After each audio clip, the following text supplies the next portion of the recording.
What is the book about? I take Colonel George Trofimoff from the beginning as a very young man and develop his character as a young man.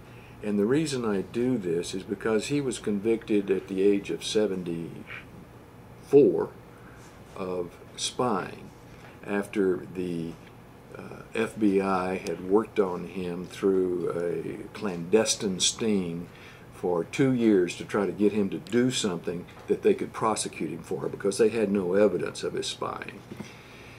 I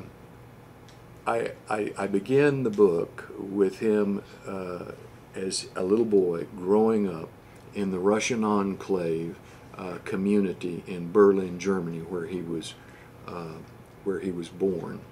His father was a White Russian. Most people don't know what White Russians are, but the White Russians are those people who fought for the Tsar in the Bolshevik Revolution, and they lost. His grandparents were White Russians, actually a colonel under the Tsar.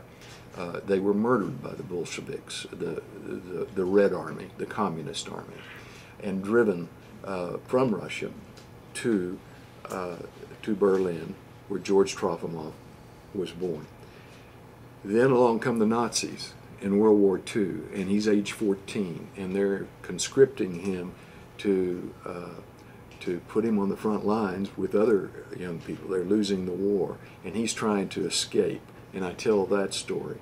And so I tell the story of Colonel George Trofimoff, who ultimately becomes a United States citizen, serves with great honor for 40 years in the United States Army and becomes a colonel, and then finally, in the end of his life, is destroyed by a trial where he's convicted of spying.